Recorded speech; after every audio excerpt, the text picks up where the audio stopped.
presentación y muchísimas gracias a todos los que están presentes en esta sesión en la que, tal como ha indicado Edison, vamos a referirnos acerca de la litigación en etapa intermedia. Edison comenzó hablando acerca de la etapa intermedia, señalando algo que es muy importante y creo que es un error tremendamente grave que cometemos muchos abogados y también cometen estos errores los tanto operadores de justicia como abogados litigantes.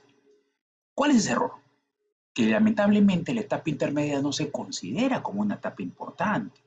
Es más, en algún momento he escuchado a algunos colegas que han referido que es solamente una etapa, digamos, de formalismo, un mero formalismo.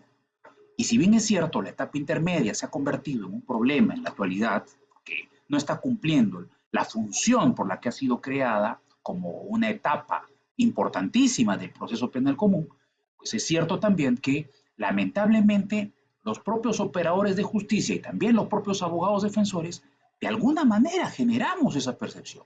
Y creo que una lucha tremendamente grande que tenemos que hacer como abogados es efectivamente demostrar la tremenda importancia que tiene la etapa intermedia en la litigación, en el proceso en general. Y el día de hoy les voy a demostrar que la etapa intermedia puede ser trascendental y que es un error muy, pero muy grave de parte de no solamente los operadores de justicia como he indicado, sino también sobre todo de los abogados defensores, pensar que es una etapa de mero formalismo. Lamentablemente esa concepción tiene que ser, que existe, tiene que ser erradicada del pensamiento de cualquier abogado litigante que se encargue efectivamente de las defensas penales. Entonces vamos a hablar acerca de la etapa intermedia y les voy a demostrar efectivamente a lo largo de esta sesión, pues qué perjudicial es pensar de que esta etapa procesal, bueno, es una etapa de mero formalismo. ¿Ok? Bien. Como todos sabemos, la etapa intermedia es la segunda etapa del proceso penal común. Esta etapa, también como ustedes bien saben, está dirigida por el juez de investigación preparatoria. La finalidad es muy importante, porque creo que allí está la deficiencia en esta etapa.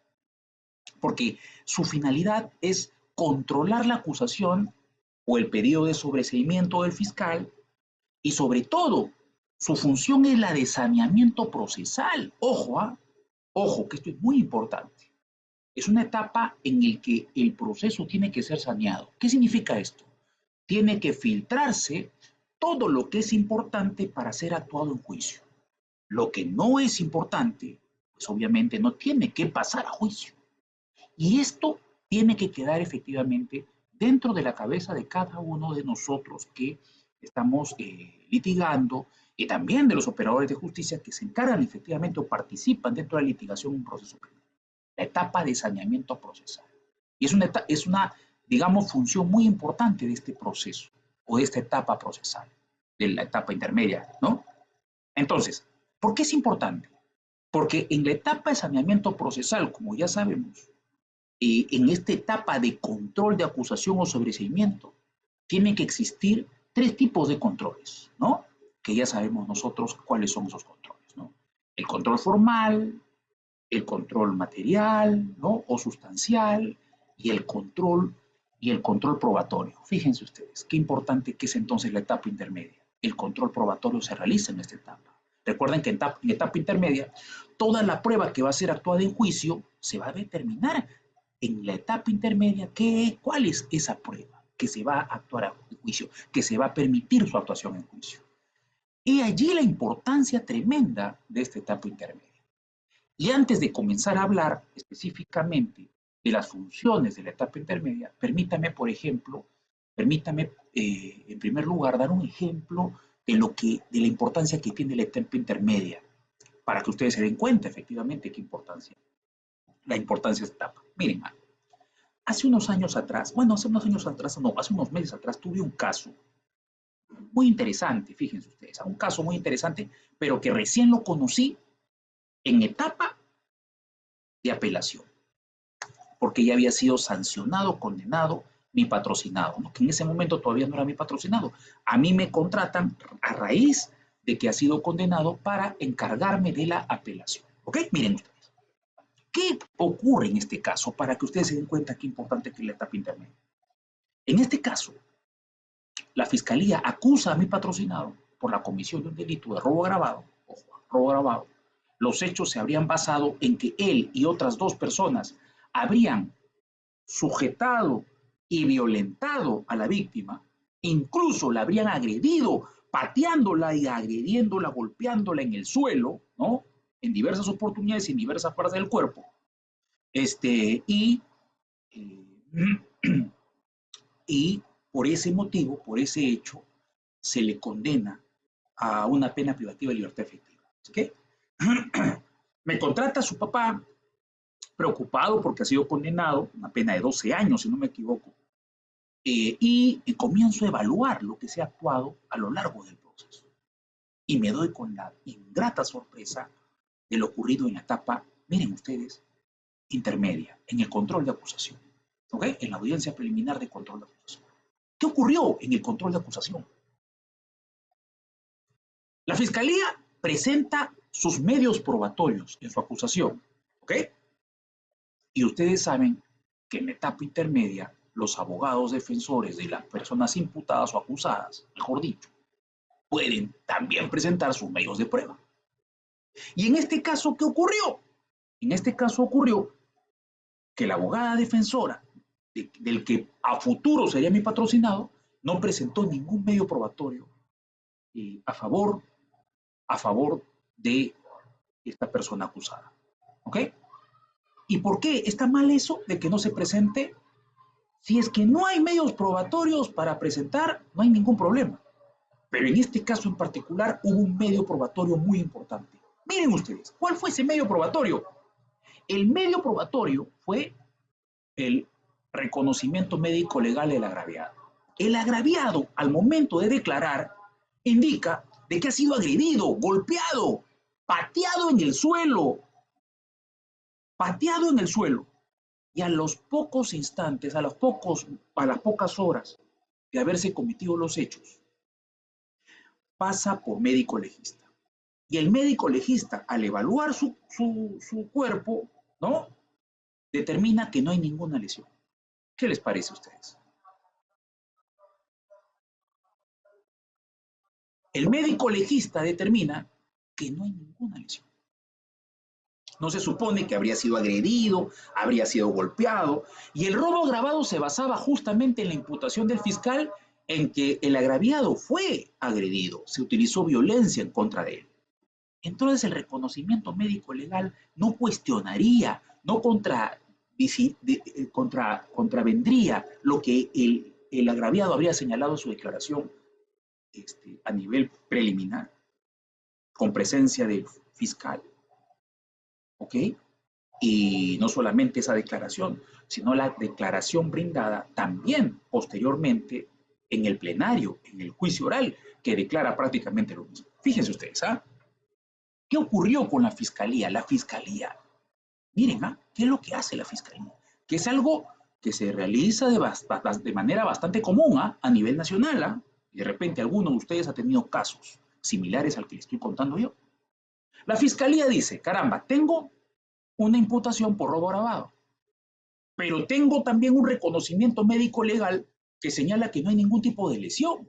Entonces, ese reconocimiento médico legal no me conviene a mí presentarlo como medio probatorio. Y eso es lo que hace la fiscalía. La fiscalía acusa y no presenta como medio probatorio, obviamente porque no le conviene a su teoría del caso, ese reconocimiento médico. No lo presenta. Queda en el aire. ¿Ok? Luego, en control de acusación, la abogada defensora de esta persona que era acusada no se percata de la existencia de ese reconocimiento médico legal. Nunca lo plantea como medio probatorio para cuestionar efectivamente el tipo penal que por el que Fiscalía estaba acusando. ¿Qué les parece?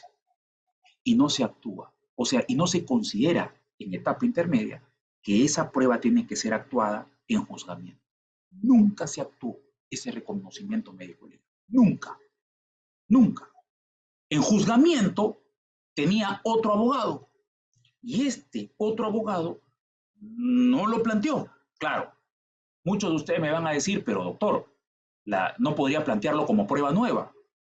porque no es prueba nueva, porque habría sido conocida evidentemente por el abogado, tendría que ser conocida por el abogado antes del control de acusación, porque estaba adjunta a la documentación notificada a la abogada defensora en su oportunidad.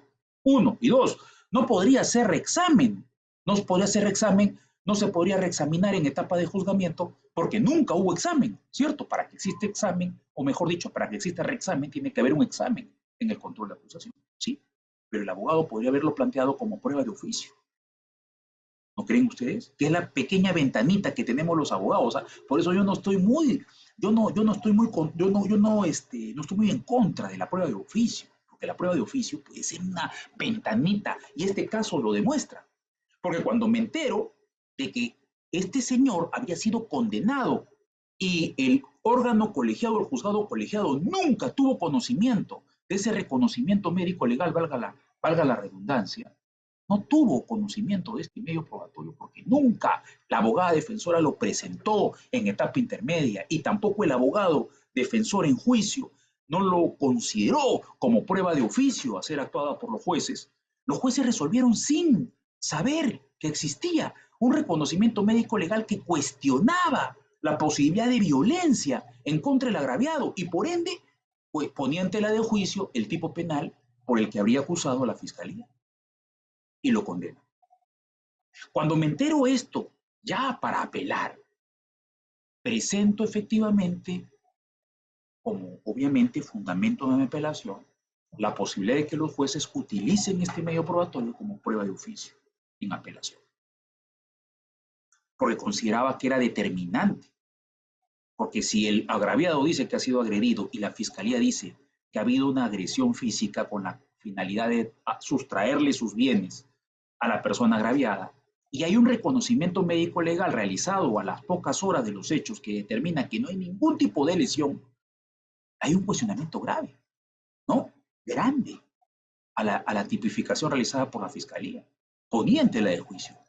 Y señalamos, miren ustedes, recién en etapa de apelación, señalamos como prueba de oficio para que los jueces puedan tomar en consideración ese reconocimiento médico legal y al final se tomó en consideración. Felizmente. Entonces, si ustedes se dan cuenta, miren la importancia que tiene la etapa intermedia. Si es que la abogada defensora hubiese presentado como medio probatorio ese reconocimiento médico legal, en etapa de juzgamiento se hubiera actuado esa prueba y se hubiese de repente ese tipo penal de robo agravado, no podría ser materia de sanción penal. Podría ser dos posibilidades. O podría haberse absuelto de responsabilidad penal al acusado, o, en el peor de los casos, ¿no?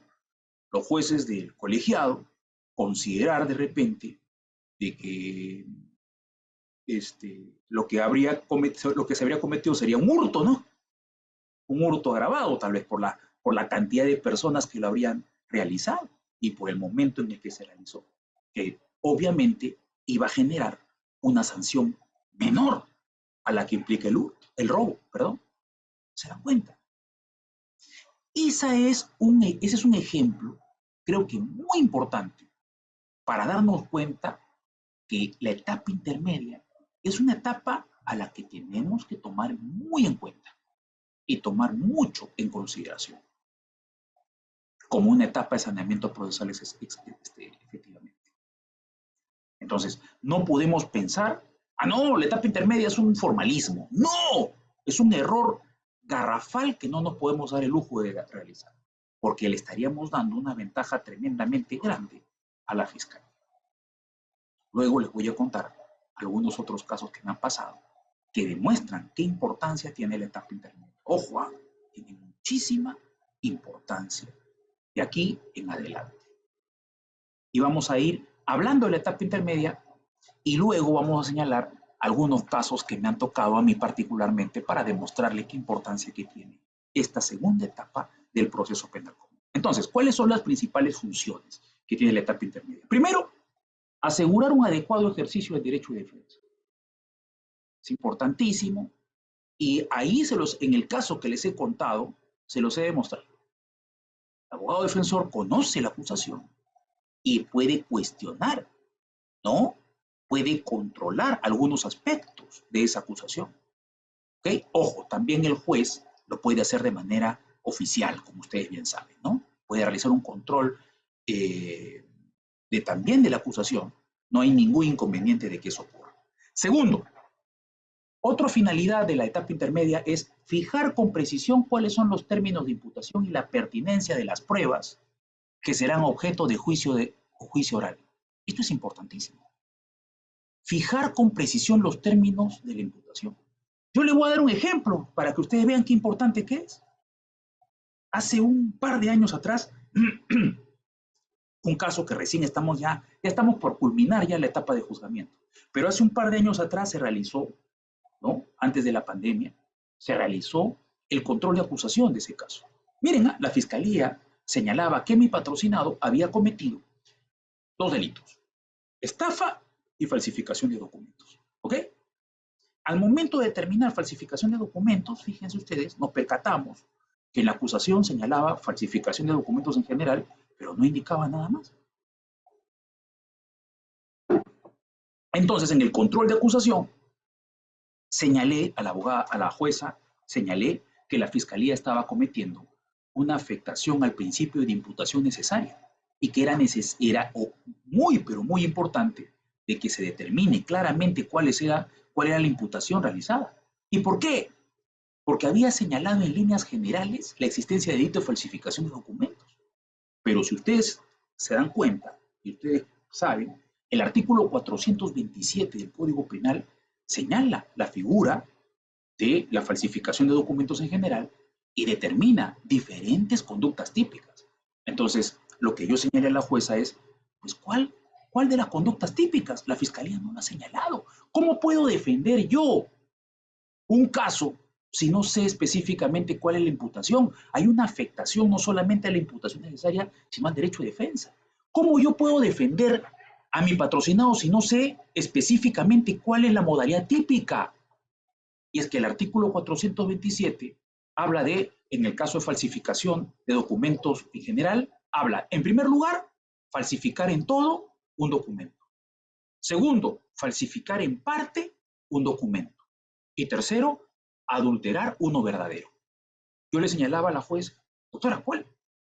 La fiscalía no lo ha señalado. ¿Cómo puedo defender si no sé cuál es el verbo rector, cuál es la conducta típica que ha sido materia de imputación? Y en ese momento la fiscalía, por la propia audiencia, la jueza dice, efectivamente, señor abogado, señorita fiscal, señale cuál es su imputación. Y la fiscal en ese momento escoge de los 3 el menos probable y señala adulteración de un documento verdadero, señor. Y era el menos probable de los 3.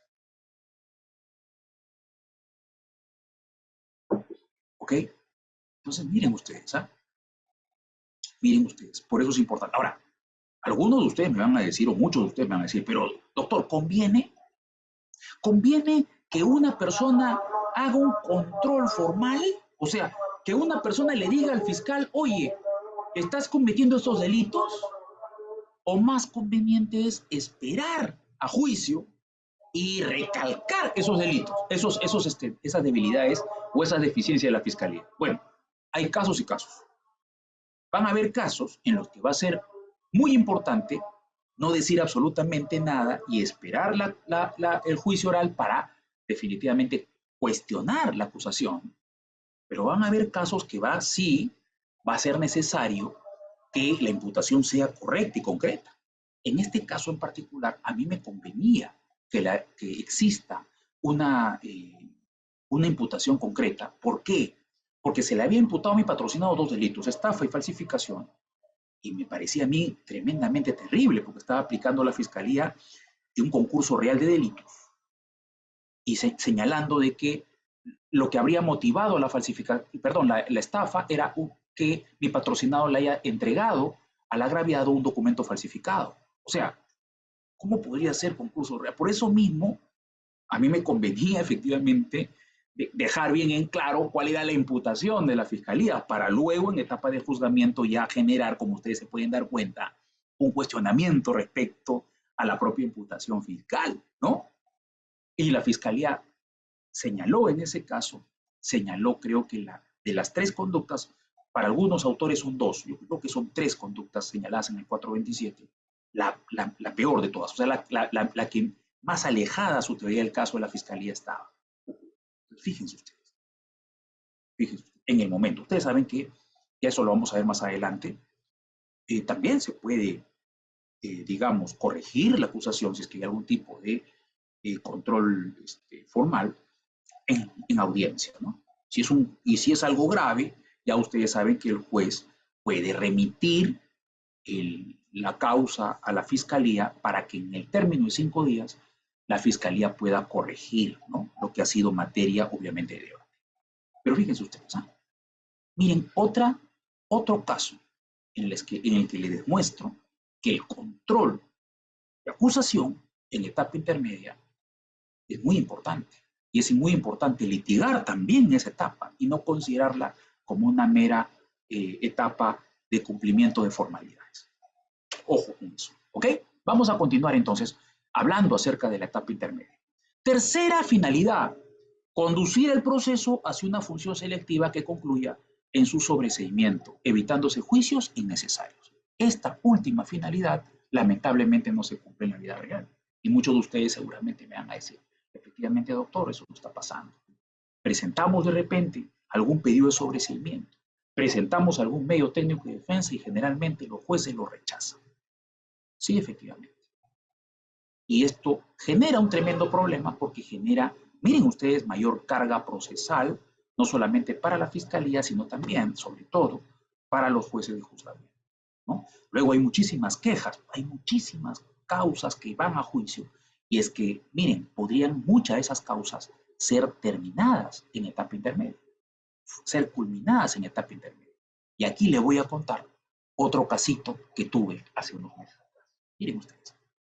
Hace unos meses atrás, en un control de acusación, yo planteé efectivamente un sobreseimiento, indicando que el hecho no constituía, miren ustedes, delito. Podría haber presentado una excepción de improcedencia de acción, ¿cierto? También. Pero bueno, decidí señalar o pedir un sobreseimiento, indicando de que los hechos no constituían delito. ¿Por qué? ¿En qué consistían los hechos? A ver, le voy a comentar rápidamente nomás.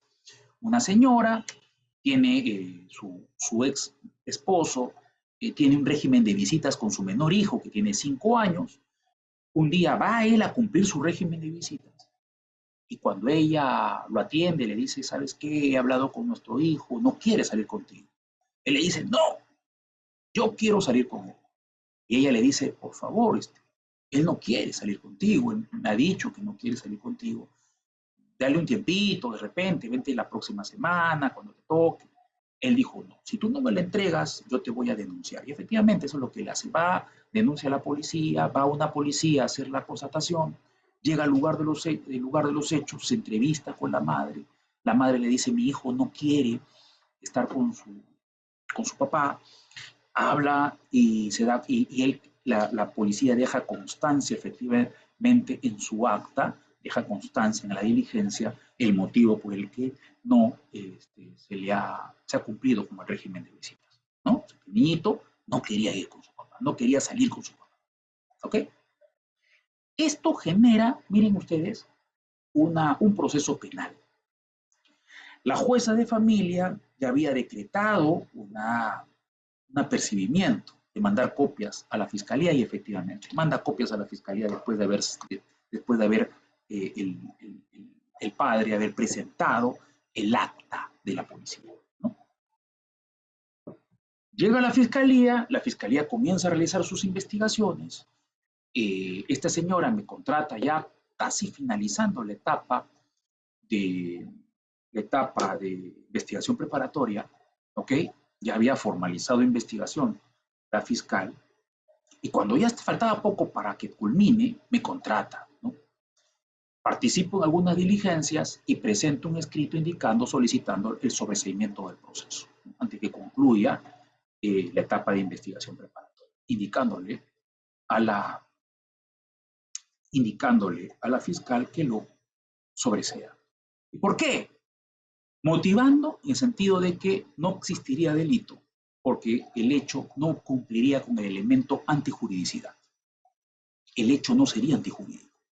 ¿Y por qué no sería antijurídico?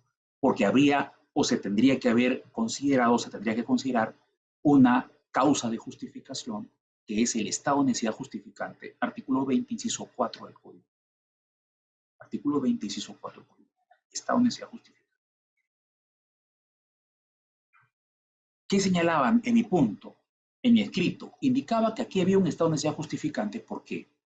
Porque la madre sabía que no entregarle a su hijo implicaba, tal vez, la comisión de un delito de desobediencia a la autoridad.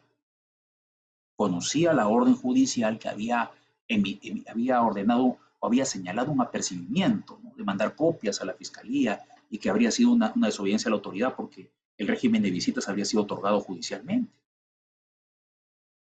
Pero ella afectó el bien jurídico administración de justicia porque protegió un bien jurídico mayor, que era la integridad psíquica del menor. El menor no quería ir con su padre. El obligarlo a ese menor a ir con su padre no lo podría haber afectado psicológicamente. Claro que sí. Y acuérdense ustedes que la afectación psicológica es un bien jurídico que es, o mejor dicho, la integridad corporal o psicológica de una persona es un bien jurídico superior a la administración de justicia. Sí, es cierto, hay una orden de un juez, pero ella como madre no hizo caso de esa orden judicial para salvaguardar la integridad psíquica de su hijo. Lo interesante es que lo señalamos a la fiscalía para que sobresea, y la fiscalía hizo caso omiso a ese escrito y abusó. Planteamos un sobreseimiento en etapa intermedia, como les dije, y en etapa intermedia la jueza dijo, no, denegó nuestra solicitud de sobreseimiento, dijo no, y lo llevó a juicio. Cuando todo podría haber terminado en etapa intermedia, en control de acusación, ¿cierto? Y listo, ya no pasaría en vano a etapa de juzgamiento. En etapa de juicio, tanto en los alegatos de apertura, en la demostración de los medios de prueba y en los alegatos de clausura, señalamos que se tendría que utilizar efectivamente el estado de necesidad justificante como una causa, valga la redundancia, de justificación. Por lo tanto, el hecho no sería antijurídico. Es una conducta típica, pero no antijurídica, por lo tanto no había delito, ni sería merecedora de una sanción penal para la madre, ¿no? Sería tremendamente absurdo sancionar a una madre por proteger a su hijo, ¿no creen ustedes? Así lo planteamos. El juez emitió sentencia, miren ustedes, y la sentencia que emitió el juez fue señalando, miren, señalando de que no solamente la madre había protegido la integridad psíquica, sino que el juez también señaló que es muy importante que los jueces consideren el interés superior del niño. Y en este caso, el interés superior del niño también estaba por encima incluso que una resolución judicial de la administración de justicia. Y con esos fundamentos, entre otros más, absolvió de responsabilidad a mi patrocinador. Miren ustedes. Entonces, díganme ustedes, ¿no se podría haber evitado un juicio? En control de acusación, la jueza de investigación preparatoria, al darse cuenta que el hecho no era antijurídico, no cumplía con ese elemento de antijuridicidad del delito, podría haberlo culminado emitiendo un auto sobreseimiento, ¿sí o no? Ahí hay una deficiencia. Ahí hay una deficiencia, por ejemplo, ojo, en la administración de justicia. Justamente por considerar la etapa intermedia como una etapa solamente de un mero formalismo. Por eso les digo que es tremendamente dañino pensar de esa manera. ¿Ok? Muy bien. ¿Cuáles son los objetivos de la etapa intermedia? Evitar que se lleguen a juzgamiento casos que sean insignificantes, o lo que es peor, con acusaciones inconsistentes. Esa es la finalidad. Y tenemos que recordar que esa efectivamente es una finalidad muy importante que tiene la etapa intermedia, la de saneamiento procesal. ¿Ok? Ahora, la etapa intermedia consta de dos fases, una fase escrita y una fase oral. ¿Ok? Comenzamos a señalar cuál es la función o cómo se da la fase escrita, ¿no?, en el control o en en la etapa intermedia. ¿Ok? Vamos a señalar. Miren ustedes, ¿cómo se da esa etapa escrita? La etapa escrita se da cuando se notifica la acusación con todos los recaudos a todas las partes procesales.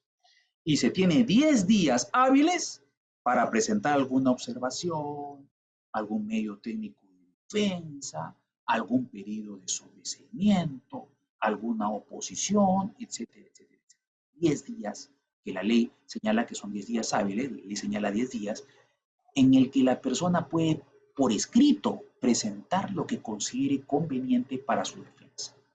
Esa es la etapa escrita. Y una vez que se presenta dentro de esos 10 días la solicitud que se crea conveniente, luego, como ustedes bien saben, el juez de investigación preparatoria señalará fecha para audiencia de control, sea de acusación o de sobreseimiento, dependiendo de la decisión tomada por la fiscalía, o puede ser también un pedido mixto, ¿cierto? En algunos casos, acusación, por algunos delitos acusación, por otros delitos sobreseimiento, o algunas personas acusación y por otras personas sobreseimiento, por ejemplo. Podría ser un pedido mixto. Y en esa se señala fecha para la audiencia de control correspondiente, y en esa audiencia de control es donde se realiza la segunda etapa, que es la etapa oral. Todo se realiza dentro de los principios de oralidad, inmediación, contradicción, etcétera, etcétera. ¿Ok? Muy bien. Entonces, en líneas generales, ¿cuáles son las características de la etapa intermedia? Es jurisdiccional. ¿Por qué? Porque la dirige el juez de investigación preparatoria. Segundo, es funcional, porque se resuelven en esta etapa toda clase de incidencias dirigidas a preparar el juicio oral, porque esa es la finalidad. Es una etapa de saneamiento procesal. Sirve para preparar un juicio oral que sea correcto, que se dé dentro del marco de la ley. Tercera característica de la etapa intermedia, controla los resultados de la investigación preparatoria. Se decide en esta etapa si los hechos investigados merecen pasar a juicio oral o no. Y hay ahí la tremenda importancia que tiene esta etapa. Cuarta característica, es dual, es de naturaleza dual. Hemos indicado que es escrita, una fase escrita, tiene una fase escrita y tiene una fase oral. Todos los requerimientos o pretensiones de las partes se plantean por escrito, ¿cierto? Y el juez convoca, como hemos indicado, audiencia oral. Quinta característica de la etapa intermedia, se realiza con la participación de las partes principales. Es obligatorio la presencia de fiscal y abogado defensor. No es obligatoria la presencia del imputado o acusado. ¿Ok? Esto es importante. No es obligatoria la presencia en etapa intermedia en control de acusación o control de sobreseimiento de la parte acusada. ¿Ok? Pero sí es obligatorio fiscal y abogado defensor. Si no se presenta el abogado defensor, se puede, miren ustedes, el juez puede señalar como abogado defensor a uno de oficio. ¿Ok? Sexta característica de la etapa intermedia, se puede proponer la aceptación de los hechos y la dispensa de pruebas, así como acuerdos sobre medio de pruebas, las llamadas convenciones probatorias. ¿Ok? Claro, puede existir ahí un reconocimiento, aunque, como ustedes bien saben, existe un cuestionamiento respecto a la posibilidad de una terminación anticipada de proceso en etapa intermedia, pero a nivel, creo yo, a nivel nacional, muchos jueces en el interior del país están aplicando, miren ustedes, están aplicando también terminación anticipada del proceso en etapa intermedia, ¿cierto? Consideran que sí se podría admitir, ¿no? Por la finalidad que tiene la terminación anticipada, que es, pues, admitir responsabilidad, generar una sentencia condenatoria, ¿cierto?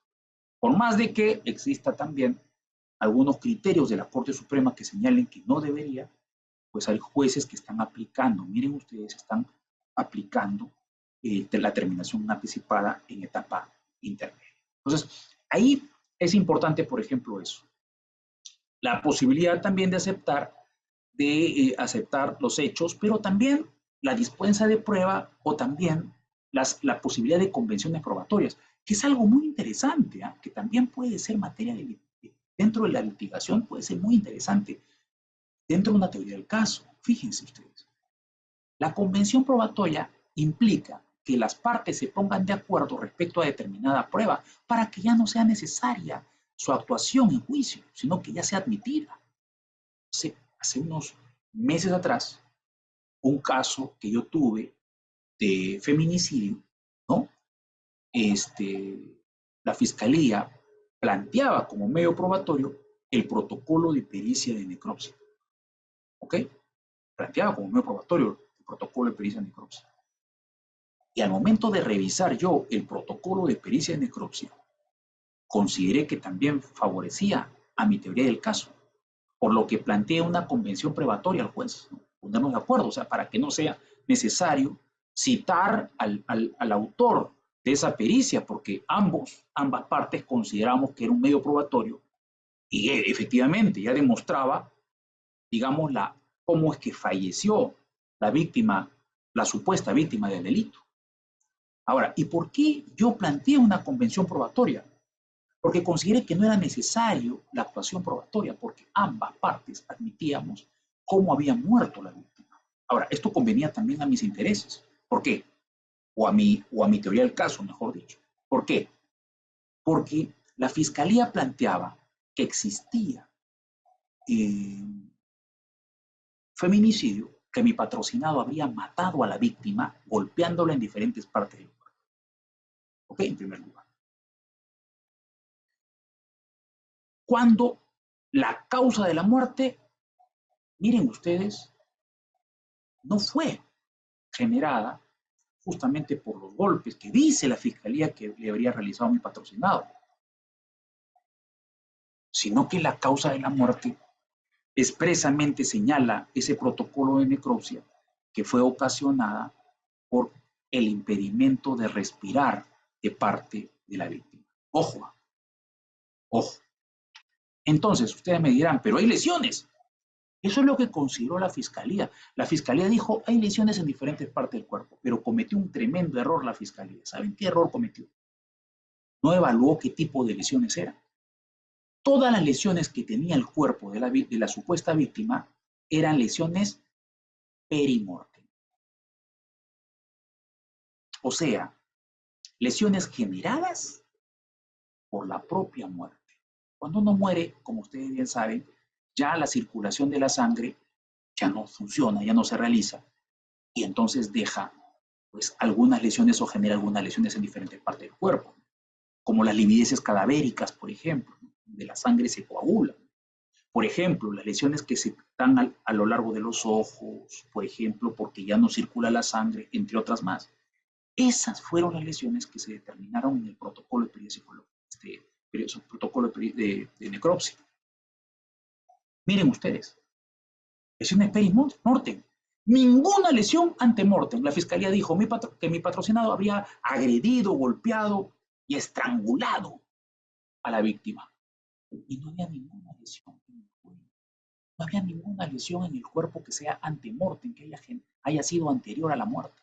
Todas eran producidas por la muerte, generadas efectivamente por la muerte. Y si ustedes se dan cuenta, eso es tremendamente importante, como estudia el caso. Entonces es importante, la fiscalía no evaluó eso. La fiscalía se percató que en el protocolo de necropsia habían diferentes lesiones y dijo, ah, caramba, esto me sirve. Esto pasó también, y fue al contrario, obviamente. Esto pasó también en un caso que tuve hace varios años atrás. Miren, la fiscalía plantea, es un caso de violación sexual. La fiscalía presenta como medio probatorio el reconocimiento médico legal practicado a la víctima. ¿Ok? El reconocimiento médico legal practicado a la víctima. Entonces yo cuando reviso el reconocimiento médico legal, me parece interesante. ¿Y por qué me parece interesante? Por una sencilla razón. Porque desde mi punto de vista, ese reconocimiento más bien demostraba que no había delito de violación sexual. Vamos a ver los hechos para que ustedes, digamos, me entiendan. Los hechos es de, bueno, una chica de 16 años llega a Lima proveniente de provincia, ¿ya? De Chiclayo, una ciudad de provincia de Chiclayo. Llega de Chiclayo, sus padres la mandan a Lima para que esté con su tío y su tío acá le dé facilidades para que pueda estudiar. Ella llega, ella dice en su declaración de que su tío la lleva no a su casa, sino la lleva a un hotel donde se va a quedar, se va a hospedar. Y en el hotel la accede carnalmente, la viola, en contra, obviamente, de su voluntad. Ella, miren ustedes, luego de haber sido violada, a los 3 días va y presenta su denuncia. Va a la comisaría, presenta su denuncia, dice que ha sido violada, pasa inmediatamente por médico legista y el médico legista determina que tiene lesiones antiguas. O sea, sí, efectivamente tiene lesiones, ha tenido actividad sexual, la chica tenía a su enamorado, ella misma lo ha reconocido, pero señala que este reconocimiento legal indica que tiene lesiones antiguas. De acuerdo al protocolo de medicina legal, que ustedes lo pueden encontrar en la página web del Ministerio Público, señala que lesiones antiguas son de 12 días a más. 12 días a más. Entonces, podría existir, este reconocimiento médico legal no sería muy contradictorio a la declaración de la víctima, supuesta víctima. Ella dice, hace 3 días fui violada por mi tío, pero el reconocimiento médico legal señala que hace más de 12 días que ha tenido actividad sexual. Entonces, ese reconocimiento médico legal no pondría en cuestionamiento la declaración de la supuesta víctima. Claro que sí. Ella dice hace 3 días, pero el reconocimiento médico legal no reconoce eso, no señala que son lesiones, digamos, lesiones que son recientes, sino señala que las lesiones son antiguas, tienen más de 12 días. Por eso mismo consideré conveniente una convención probatoria. La fiscalía dijo, no, con este reconocimiento médico legal demuestro que hay violación sexual, porque señala que efectivamente hay lesiones en la víctima, pero la fiscalía no se percató que las lesiones eran antiguas y no lesiones recientes. Eso convenía más bien a mi teoría del caso. Por eso, particularmente yo planteé, miren ustedes, una convención probatoria para que ya no se le solicite al que ha realizado esa pericia, ¿no? Ese reconocimiento.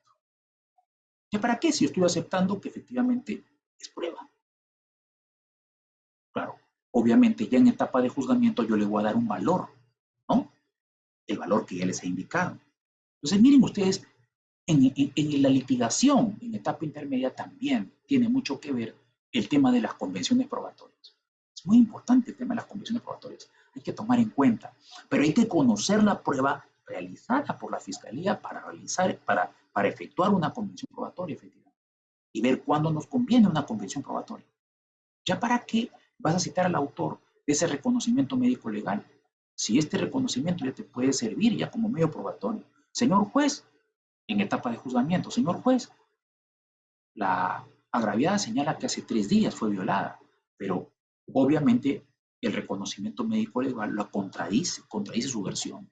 Es imposible que hace 3 días haya sido violada antes de la denuncia y del reconocimiento médico legal, porque el propio reconocimiento médico legal señala que ya ha tenido actividad sexual, pero de 12 días a más.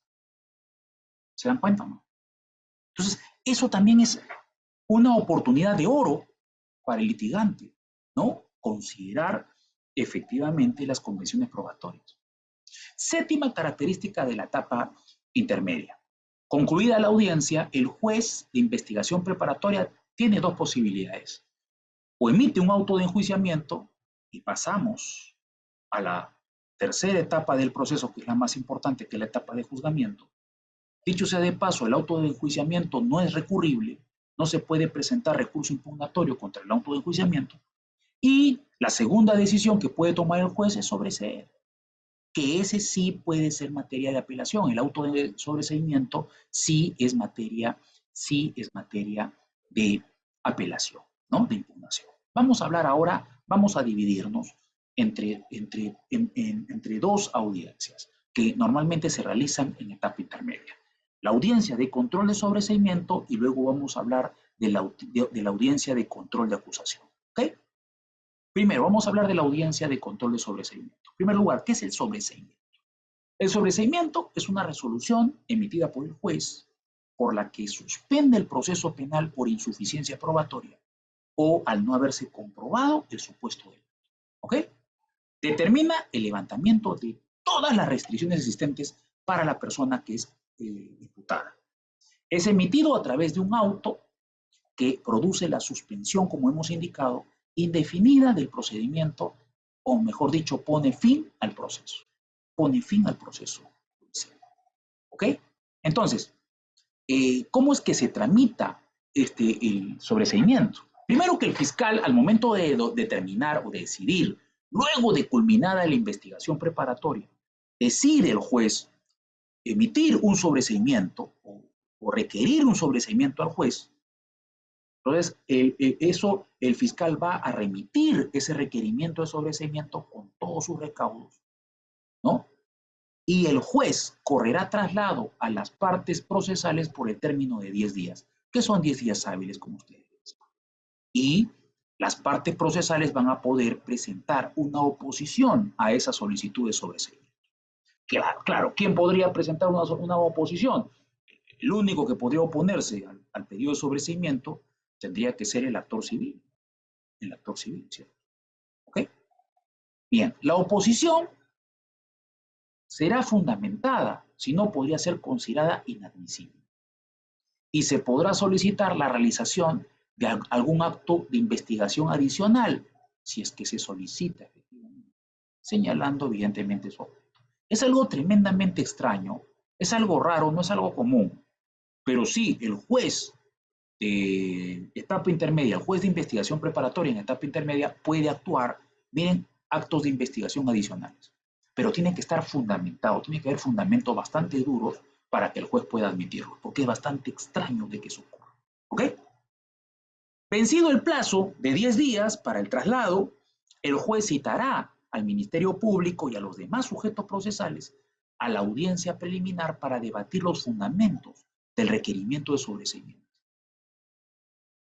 Esta audiencia tiene carácter inaplazable. Eso significa que si el abogado defensor no participa, no interviene, pues ¿qué va a ocurrir? Sencillamente, si no asiste, va a ser reemplazado por un abogado de oficio. El juez puede designar un abogado de oficio para que continúe esta audiencia. ¿Ok? Muy bien. En el requerimiento de sobreseimiento y la audiencia que resuelve lo pertinente, señala la ley que no puede transcurrir más de 30 días.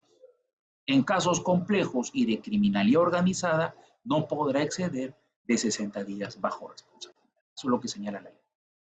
En esta audiencia de control de sobreseimiento, el juez de investigación preparatoria puede disponer, puede ordenar o puede tomar 3 decisiones. Puede pronunciarse en 3 sentidos. ¿Cuáles? Primero, que el juez puede emitir un auto de sobreseimiento. El juez dice, caramba, sí, efectivamente, el sobreseimiento solicitado por el fiscal es correcto, me parece bien. En el debate he visto de que no hay materia, no hay motivo para que este proceso pase a etapa de juzgamiento. Y puede emitir, miren ustedes, un auto de sobreseimiento. Primera decisión, entonces, el juez puede emitir un auto de sobreseimiento que ya les indiqué que está sujeta, puede presentarse un recurso impugnatorio para ese auto de sobreseimiento, que va a ser resuelto en segunda instancia por una sala penal de apelaciones, ¿no? Segunda decisión que puede tomar el juez de investigación preparatoria. Puede disponer la elevación de los actuados al fiscal superior. Miren, ojo, ¿qué pasa? En el debate el juez dice, no, este sobreseimiento pedido por el fiscal no es correcto. Desde mi punto de vista tendría que ir a juzgamiento. Entonces, ¿qué es lo que hace el juez? Emite una resolución señalando cuáles son los fundamentos y eleva a la Fiscalía Superior para que la Fiscalía Superior decida, ojo, si es que se acusa o si es que se continúa con el sobreseimiento. Miren ustedes, el Código Procesal Penal le da esa atribución al juez. Ahora, muchos seguramente se están preguntando, pero doctor, ¿eso afectaría el principio acusatorio? No se supone que en el principio acusatorio se prohíbe al juez de realizar actuaciones como si fuese fiscal. Sí, efectivamente, pero digamos que no se afectaría el principio acusatorio porque recuerden que el juez de etapa intermedia no es el que va a juzgar, no es el que va a emitir la sentencia definitiva o final. ¿Ok? Entonces, digamos, de alguna manera se sustenta. Claro, hay muchísimos cuestionamientos de esa posibilidad del juez. Supone que si el fiscal no quiere acusar, el fiscal está pidiendo sobreseimiento, no habría ningún tipo de problema porque el fiscal es el titular de la acción penal. Pero digamos que el legislador ha creído conveniente que el juez, darle esta atribución al juez por desconfianza del fiscal. O sea, digamos, no, para que se le controle también al fiscal en su actuación. ¿Cierto? ¿Qué pasaría si el fiscal de manera abusiva solicita un sobreseimiento? Entonces ahí está el juez para controlar esa actuación del fiscal. Creo que esa es la finalidad, la desconfianza que se tiene al fiscal. Entonces el juez puede elevarlo al fiscal superior, el fiscal superior evaluará si está bien el sobreseimiento o si tiene que ver acusación. Si el fiscal superior dice, no, está bien el sobreseimiento, no le va a quedar otra alternativa al juez de investigación preparatoria que sobreseer, emitir su auto sobreseimiento. ¿Ok? Y si es que el fiscal superior considera de que tiene que haber acusación y el sobreseimiento está mal, pues va a tener que remitir lo actuado a un fiscal, a otro fiscal diferente para que emita la acusación. Miren ustedes, prácticamente obligándolo a acusar, ¿no? Así está, así funciona, y luego se haría un control de acusación, obviamente. Tercer pronunciamiento que puede efectuar el juez de investigación preparatoria: disponer la realización de una investigación suplementaria. Claro que eso, como les he indicado, no es tan común. Es bastante extraño. Solamente para momentos expresamente o tremendamente sustentados se podría dar esto. Solamente para casos en los que haya verdadero fundamento se puede dar una investigación suplementaria, cuando sea necesaria una investigación suplementaria. Pero miren ustedes, el Código Penal permite eso. El juez de investigación preparatoria permita, ordene la realización de una investigación suplementaria. Ojo. Raro, pero sí. Yo hasta el momento he tenido un caso en donde se ha dado esto, donde el juez ha dicho, no, acá se tiene que realizar mayores actos de investigación. ¿Okay? Así que sí se puede dar. El Código Procesal Penal lo admite, lo permite. Claro, es bastante raro que eso ocurra. Y ojo, recuerden que esta investigación suplementaria tiene que ser a pedido de parte. Ojo, a pedido de parte. Vamos ahora a hablar de la audiencia de control de acusación, ¿cierto? La acusación fiscal, ¿qué es la acusación fiscal? Es un acto procesal mediante el cual se interpone la pretensión procesal penal o la pretensión punitiva del fiscal. El fiscal lo que está haciendo es señalando al juez que los hechos constituyen delito y cuánto de merecedor de pena sería la persona acusada. Es una petición fundada, dirigida al juez, para que imponga una pena y una reparación civil a una persona por un hecho delictivo. Es necesario considerar que sin acusación no hay juicio. Sin acusación no hay juicio. ¿Ok? Presentados los escritos, los requerimientos de los sujetos procesales o vencido el plazo, el juez de investigación preparatoria señalará día y hora para la obligación de una audiencia penal, ¿no? La audiencia de control de acusación. La audiencia cumple fines de control de acusación y saneamiento procesal. Para la instalación de la audiencia es obligatoria la presencia del fiscal, del abogado defensor del imputado. Como le vuelvo a repetir, no es necesaria la presencia del imputado o acusado. No es necesaria la presencia del acusado. Finalizada la audiencia de control de acusación, el juez resolverá todas las cuestiones que han sido planteadas, salvo que por lo avanzado de la hora, complejo de los asuntos, difiera su resolución por 48 horas improrrogables, culminada obviamente la audiencia de control de acusación. ¿Ok? En ese caso, la decisión va a ser notificada a las partes procesales. ¿Ok? Entonces, en el control de acusación, en primer lugar, es muy importante señalar que el control de acusación permite 3 formas de control. Un control formal, un control material o sustancial y un control probatorio. ¿Ok? Hay que indicar que en el control formal se tiene que verificar cuál es el contenido de la acusación. ¿Cuál es su contenido? ¿Ok? Y entonces, para saber cuál es su contenido es necesario conocer el artículo 400, o mejor dicho, el artículo 349, inciso 1 del Código Procesal Penal. ¿Cuál es el contenido que tiene que tener la acusación? Primero, los datos de identificación de la persona acusada. Los hechos que son materia de investigación. ¿Cuáles son los elementos de convicción? ¿Cuáles son los grados de responsabilidad? Ojo con esto. ¿Cuáles son las circunstancias modificatorias? ¿Cuál es la tipificación? ¿Cuál es el delito específicamente señalado en el Código Penal? Y puede existir también, como ustedes saben, una acusación alternativa o accesoria. También el pedido de pena y reparación civil, los medios de prueba que ofrece la Fiscalía y cuáles son las medidas de coerción también que van a subsistir. Eso es lo que tiene que la acusación cumplir. Si existe alguna deficiencia en alguno de estos puntos, se puede presentar un control formal, señalar, señor juez, ahí hay una falta de cuidado en la fiscalía, hay, digamos, una deficiencia en la acusación basada en tal punto. ¿Ok? Muy bien. Luego del control formal, que lo podemos encontrar nosotros en el artículo 352, inciso 2 del Código Penal, está el control material, ¿no? O control sustancial. Bueno, cuando hablamos de control sustancial es cuando alguna parte procesal ha presentado algún pedido de sobreseimiento, algún medio técnico de defensa. O sea, en otras palabras, cuando el juez de investigación preparatoria va a pronunciarse prácticamente sobre el fondo del asunto, lo obligue a pronunciarse sobre si hay responsabilidad penal o no, si es que existe la posibilidad de sobreseer la causa o no. En eso consiste el control material o sustancial. ¿Ok?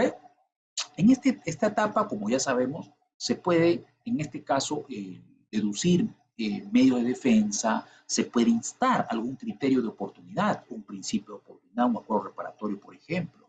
Se puede ofrecer y admitir medios de prueba por parte de la defensa técnica del acusado. Puede haber objeciones a la reparación civil, por ejemplo, también. Y se pueden realizar convenciones o estipulaciones comprobatorias que ya les he dicho ya la importancia que tienen también, ¿no? Dentro del proceso. ¿Ok? Muy bien. Luego viene un control probatorio. Y aquí es importantísimo señalar que hay que verificar en esta etapa qué se va a probar y cómo se va a probar. ¿Ok? Entonces, aquí se pueden presentar los medios de prueba que van a tener que ser actuados en etapa de juzgamiento. Recuerden que para presentar medios probatorios hay que demostrar la utilidad, la pertinencia y la conducencia de esa prueba. ¿Ok? La utilidad, la conducencia y la pertinencia de esa prueba. Es importantísimo, es trascendental. Y bueno, también se puede generar un cuestionamiento a la prueba actuada también o la prueba presentada por la fiscalía. Se puede cuestionar también. ¿Ok? Muy bien. Entonces, miren ustedes, esos tres controles se realizan en etapa de control, valga la redundancia, y control de acusación. Control formal, control material y control probatorio. ¿No? Formal, relacionado al contenido de la acusación. Control material o sustancial, referido a alguna causa que pueda permitir el sobreseimiento del proceso. Y por último, el control probatorio, que va a permitir admitir por parte del juez los medios probatorios a ser actuados en juicio. El juez va a tener que evaluar cuáles son los medios probatorios que van a ser aceptados y van a ser, obviamente, actuados, ¿no? Entonces, en eso consiste efectivamente el control de acusación. Luego de culminado este control de acusación, el juez puede, en primer lugar, sobreseer la causa. Miren ustedes, puede el juez emitir un auto de sobreseimiento por más acusación que haya presentado la fiscalía. Pero claro, esto es bastante raro, bastante extraño que pase. Normalmente cuando hay una acusación de parte de la fiscalía, lo normal es que, lo natural es que el juez lleve o emita un auto de enjuiciamiento en etapa intermedia. Pero bueno, tiene esa posibilidad el juez. Si el juez ve que la acusación es inconsistente, si existe alguna causa que puede permitir el sobreseimiento del proceso, lo puede sobreseer, sin ningún tipo de inconveniente. Claro que ese sobreseimiento, ese autosobreseimiento está sujeto a un recurso impugnatorio. La parte que se crea agraviada puede, agraviada con el auto de sobreseimiento, puede presentar un recurso de apelación, que va a ser resuelto en segunda instancia por una sala penal de apelaciones. ¿Okay? Entonces, miren ustedes, Eso es importante, ¿no? Entonces, puede también el juez emitir un autoenjuiciamiento. Decir, bueno, sí, perfecto, creo que la acusación es, he escuchado el debate, la acusación de la fiscalía está correcta, ya está limpia, está saneada, auto de enjuiciamiento, ¿no? Y emite un autoenjuiciamiento que no es recurrible. No se puede presentar recurso impugnatorio contra ese auto de enjuiciamiento. Este es el primer paso para la etapa de juzgamiento, como ustedes saben, porque el autoenjuiciamiento luego va a ser remitido al juez de juzgamiento, que puede ser un juez unipersonal o un juzgado colegiado, dependiendo del extremo mínimo del delito acusado. Si es menor de 6 años, el juez será un juez unipersonal, 6 años o menos. Y si es mayor a 6 años, será un juzgado colegiado conformado por 3 jueces. El juez unipersonal, un solo juez, juzgado colegiado, 3 jueces. ¿Ok? Muy bien. Claro, estamos hablando que los casos más graves son vistos en juzgamiento por 3 jueces, ¿no? ¿Cuáles son los presupuestos especiales de la acusación fiscal? Tres esenciales.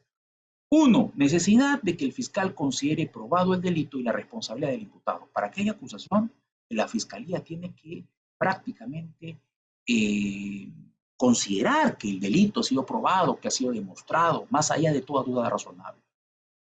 Que existan fundamentos razonables que justifiquen la realización del juicio oral. Segundo presupuesto, una exposición razonada o fundamentada de las conclusiones que expone. El fiscal tiene que poner relevancia particular en los actos de investigación, ¿no? Que son los que han generado el convencimiento fiscal. Y ese convencimiento fiscal, pues, a futuro en el juzgamiento, logre de repente el convencimiento del juez o de los jueces de juzgamiento. Tercer presupuesto especial, exigencia del acto procesal sea escrito, ¿no? La acusación fiscal tiene que ser escrita, ¿ok? Siempre, pero son oralizados, ojo, son sustentados oralmente, como ya ustedes saben. Primero se presenta por escrito, se notifican las partes procesales y en la audiencia de control de acusación, pues el fiscal va a tener que sustentarlo de manera oral. ¿Ok? Entonces, esto es muy importante. Ahora, les dije que para que se realice un control de acusación o un control de sobreseimiento, siempre el juez de investigación preparatoria tiene que notificar, poner en conocimiento de todas las partes procesales de la acusación o el pedido de sobreseimiento. Y se le otorgue 10 días hábiles a todas las partes procesales para que puedan presentar lo conveniente. ¿Qué es lo que dice nuestro Código Procesal Penal que se puede presentar en esos 10 días hábiles? Miren ustedes. En primer lugar, en esos 10 días hábiles, por escrito, se puede presentar un control sustancial o formal también de la acusación.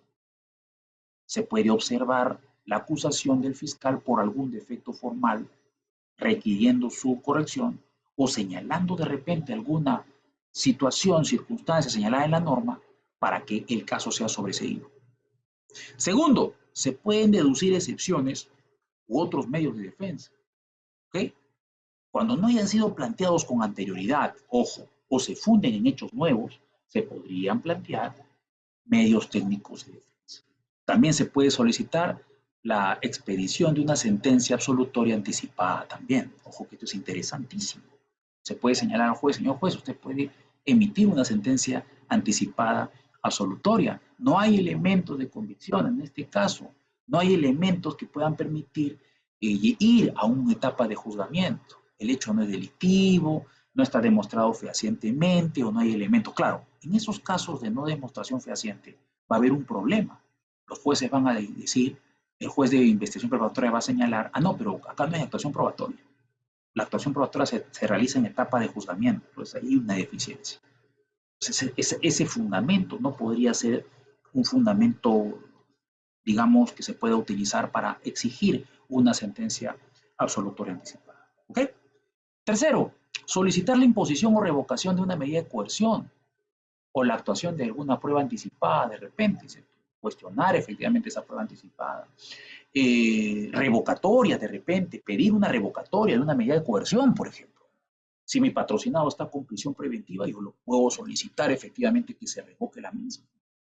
Puede ser, también se puede instar a ello. Cuarto, pedir el sobreseimiento. solicitar el sobreseimiento, o sea, exigir que el juez de fondo resuelva de fondo, ¿no? Señalando que alguna circunstancia indicada por el Código Procesal Penal en el que tendría que darse un sobreseimiento del proceso. Otra, instar una aplicación de un criterio de oportunidad, ¿no? La aplicación de un principio de oportunidad, de un acuerdo reparatorio, por ejemplo. Se puede dar también. Se puede también ofrecer pruebas para el juicio, que es importantísimo. Yo les he dicho qué importante que es eso. Las partes procesales también pueden presentar medios probatorios a ser actuados en juicio. Se puede objetar la reparación civil o si de repente la parte del actor civil podría solicitar también el incremento o la extensión de la reparación civil, en el caso del agraviado. Luego también se pueden plantear oposiciones contra testigos y peritos, ¿cierto? Cuestionar de repente algún perito, algún testigo que la fiscalía haya considerado para que su declaración sea tomada en juicio. Y también cualquier otra cuestión que tienda a preparar mejor el juicio. También o sea, se puede también, miren ustedes, presentar, ¿no? Se puede también presentar. Entonces, como les digo, eh, esas son digamos, las medidas que digamos, los solicitudes o requerimientos, observaciones que podría presentar cualquiera de las partes procesales al juez una vez que ha sido notificado por el término de 10 días, ¿no? Para que pueda presentar cualquier tipo de observación, haya sido notificado con la acusación y con todos los recaudos. ¿Ok? Entonces, ¿cuáles son las decisiones que se pueden tomar, se pueden adoptar en la audiencia preliminar? Miren, si los defectos de la acusación requieren un nuevo análisis del Ministerio Público, el juez de investigación preparatoria dispondrá la devolución de la acusación y suspenderá la audiencia por 5 días para que la Fiscalía corrija ese defecto. Luego de lo cual reanudará, ¿no? Reanudará la audiencia preliminar. ¿Ok? Miren ustedes, ¿ah? Entonces, si hay un defecto de la acusación, el fiscal puede devolver la acusación y los recaudos a la Fiscalía para que la Fiscalía corrija y suspende por 5 días la realización de la audiencia.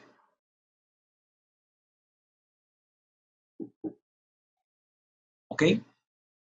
En los demás casos, el fiscal en la misma audiencia podrá hacer las modificaciones, aclaraciones o subsanaciones que correspondan, con intervención de los concurrentes. Si no hay observaciones, se tendrá por modificado, aclarado o saneado el requerimiento acusatorio en los términos precisados por el fiscal. En caso contrario, resolverá el juez mediante una resolución inapelable. Entonces, tienen esas dos posibilidades el juez. Si es que el defecto es un defecto grave, el juez puede devolverlo a la fiscalía para que la fiscalía lo corrija. En todo caso, si el defecto puede ser solucionado en el acto, podría en la propia audiencia el fiscal corregirlo oralmente.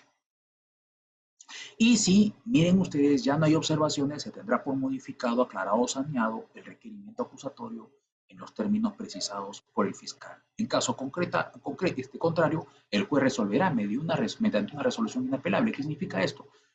El juez podría, al momento, señalar pues, que no se ha corregido, remitir nuevamente a la fiscalía tal vez la acusación para que exista una nueva corrección, etc. ¿Ok? De estimarse cualquier excepción o medio de defensa, el juez expedirá en la misma audiencia la resolución que corresponde. Contra la resolución que se dicte procede un recurso de apelación. La impugnación no impide la continuación del proceso. Y efectivamente, se puede presentar, miren ustedes, un recurso de apelación ante la resolución expedida por el juez de investigación preparatoria, por ejemplo, que declara fundada un medio técnico de defensa o un pedido de sobreseimiento, por ejemplo, o una sentencia absolutoria adelantada, ¿no? Una sentencia anticipada, ¿no? podría también ser materia de recurso impugnatorio de apelación, ¿no? La parte procesal que considere que está siendo afectada, vulnerada con esta resolución, puede presentar un recurso impugnatorio. ¿Ok? ¿Podrá dictarse sobreseimiento de oficio? Miren ustedes, ¿cuándo existe un sobreseimiento de oficio? Cuando el juez considere, si es que nadie lo presenta un pedido de sobreseimiento, el juez considere que tiene que ser sobreseída la causa porque no hay mayores elementos que generen que el proceso pueda llegar a una etapa de juzgamiento. El juez de oficio lo puede hacer. O también a pedido de parte, ¿no? Ya hemos indicado que puede ser a pedido de parte también, a pedido de la defensa técnica, por ejemplo, de la parte acusada, puede presentar dentro de esos 10 días que que le otorga la ley y el Código Procesal Penal, puede presentar efectivamente un pedido de sobreseimiento, un medio técnico de defensa, como hemos indicado. Siempre que no exista razonablemente la posibilidad de incorporar en el juicio oral nuevos elementos de prueba. ¿Ok? En este caso, son elementos nuevos que pueden ser incorporados al juicio, el juez podría emitir el auto de sobreseimiento, ¿no? La resolución desestimatoria no es impugnable. La admisión de los medios de prueba ofrecidos requiere, uno, que la petición contenga la especificación probable del aporte a obtener para el mejor conocimiento del caso, y segundo, que el acto probatorio propuesto sea pertinente, útil y conducente, como hemos indicado anteriormente. La decisión que se dicte por parte del juez de investigación preparatoria no es recurrible. Y por último, la resolución sobre las convenciones probatorias tampoco es recurrible. Si es que las partes llegan de acuerdo respecto a determinado medio probatorio para que no sea actuado, sino que ya sea considerado simplemente como prueba, ¿ok? Entonces, esta resolución no es impugnable. En el auto de enjuiciamiento se indicarán los hechos específicos que se dieren por acreditados o los medios de prueba necesarios para considerarlos probados. Efectivamente, en el auto de enjuiciamiento se señala cada uno de los elementos de prueba que van, como los medios de prueba, mejor dicho, que van a ser actuados en etapa de juzgamiento. ¿Ok? Eso es importante. Ahora, es importante también señalar algo que me ocurrió hace un tiempito atrás, un caso también interesante, para que ustedes se den cuenta la importancia que tiene la etapa intermedia. Hace unos años atrás, mi patrocinado fue acusado por el delito de violencia contra la mujer, agresiones contra la mujer integrante del grupo familiar, ¿no? La llamada lesiones levísimas, ¿se acuerdan? ¿Cierto? 122b del Código Penal, ¿no? El artículo 122b del Código Penal. Miren ustedes, ¿ah? Pero ¿cómo ocurre esto? Ocurre lo siguiente. Una señora va a denunciar el hecho ante una comisaría de la mujer, ¿ok? Va a denunciar y dice, bueno, me siento afectada porque tal persona, que es una persona que yo conozco, me ha afectado psicológicamente, me ha perturbado psicológicamente, me ha dicho un montón de cosas, me ha afectado. ¿Ok? Pasemos entonces a examen o evaluación psicológica. Como ustedes bien saben, en el Centro de Emergencia Mujer pues tienen psicólogos, trabajadores sociales, abogados, ustedes saben, que son los que inmediatamente dan un apoyo a aquella mujer que se siente vulnerada o afectada, ¿cierto? Y eso es lo que ocurrió en el caso de ella. Ella va a denunciar y la mandan directamente ante un psicólogo para que le realice una evaluación psicológica. Y efectivamente la psicóloga que le realiza una evaluación psicológica que duró un aproximado de 40 minutos, y en la evaluación psicológica la psicóloga señala en sus conclusiones tremendamente determinantes. Indica que había una grave afectación, grave vulneración, que la señora, incluso el escuchar el propio nombre de su agresor es suficiente para hacerla sentir mal, terrible. Cualquiera que lee esa evaluación psicológica dice, caramba, acá está tremendamente afectada psicológicamente esta mujer. ¿Pero qué ocurre? Ocurre que la fiscalía, cuando llega a sus manos la evaluación psicológica, tal vez la fiscalía dice, caramba, vamos a realizar un protocolo de pericia psicológica para fortalecer esta evaluación psicológica. Dentro de la teoría del caso, la fiscalía dice, caramba, hay que fortalecer. Entonces ordena la realización de un protocolo de pericia psicológica para la supuesta agraviada. La supuesta agraviada es evaluada en diferentes fechas, 3 fechas, y la psicóloga forense señala que no hay ningún tipo de afectación. Miren ustedes, no hay ningún tipo de afectación psicológica. Entonces, hay una contradicción entre una pericia, un protocolo de pericia psicológica realizada por el Instituto de Medicina Legal y una evaluación psicológica realizada por un centro de emergencia mujer. Esta evaluación psicológica realizada por el Centro de Emergencia Mujer señalaba que la víctima o la supuesta víctima estaba profundamente afectada, terriblemente afectada. Mientras que el protocolo de pericia psicológica señalaba de que había afectación. Una contradicción tremendamente grande, ¿no cree? Tremendo. Pero fíjense qué hace la fiscalía. La fiscalía dice, ah, caramba, no me conviene esta pericia, este protocolo de pericia psicológica, no me conviene. Entonces, ¿qué hago? No lo presento en mi acusación. La fiscalía acusa y no presenta como medio de prueba a ser actuado en juicio, ojo, no presenta ese protocolo de pericia psicológica. ¿Por qué? Porque no le conviene. Dice, no, esto va a destruir mi teoría del caso. Si yo estoy diciendo más bien que es afectada, la agraviada está afectada. Entonces presenta solamente como medio probatorio a ser actuado en juicio. Lo único que presenta es la evaluación psicológica realizada por el Centro de Emergencia Mujer. ¿Qué les parece? Muchos de ustedes me van a decir, doctor, eso está mal, ¿no? Porque la fiscalía, si bien es cierto, no es un órgano imparcial, al momento de realizar su actuación tiene que realizarlo con objetividad, tiene que ser objetivo. Y en este caso no se ve que haya habido objetividad. Efectivamente, no hubo objetividad. Igual que el primer caso que les conté, ¿no?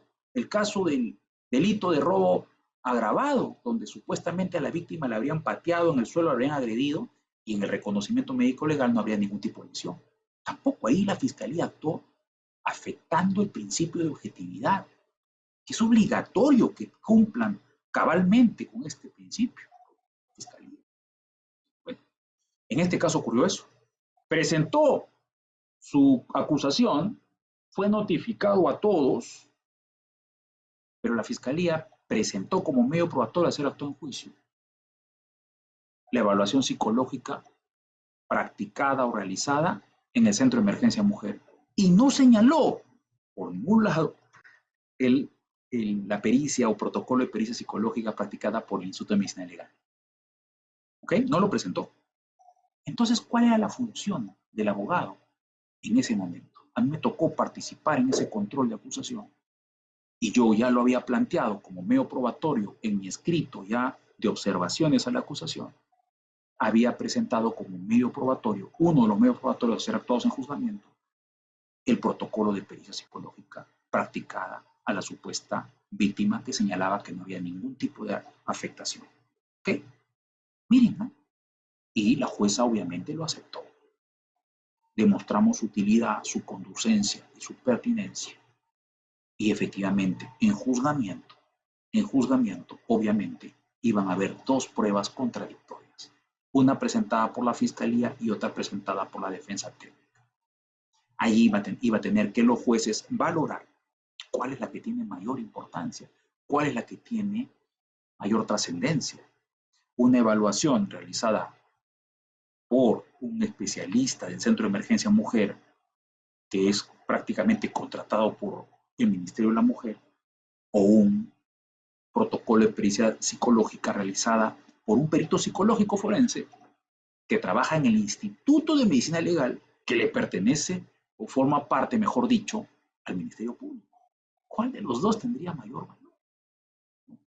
Se tendría que verificar ante una evaluación psicológica que duró 40 minutos a un protocolo de pericia psicológica que demoró 3 días. O sea, se realizó en 3 días diferentes.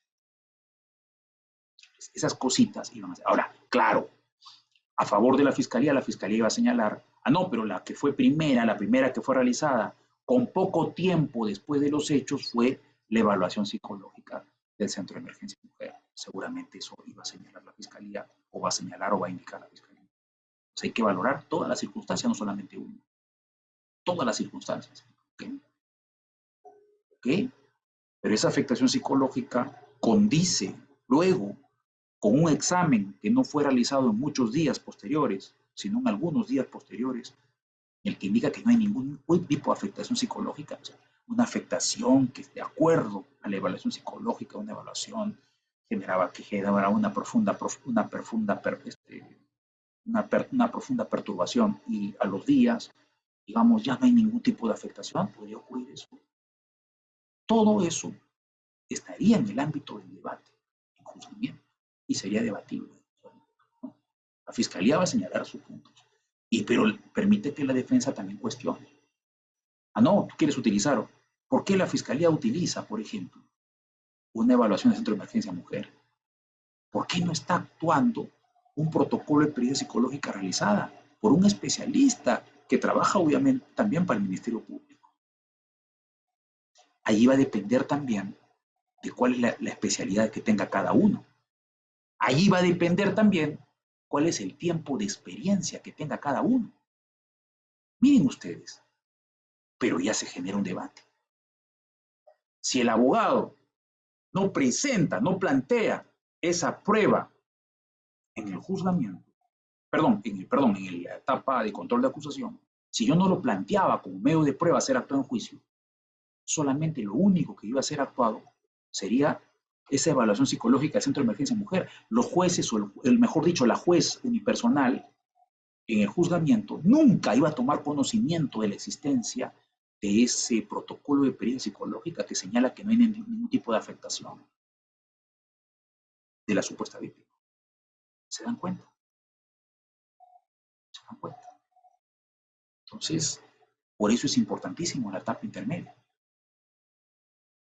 Por eso no podemos nosotros pensar de que la etapa intermedia es solamente, no, es un rito nada más, igual vamos a ir a etapa de juzgamiento. Siempre se puede explotar, siempre se puede aprovechar algo en etapa intermedia, siempre se puede sacar algo en etapa intermedia.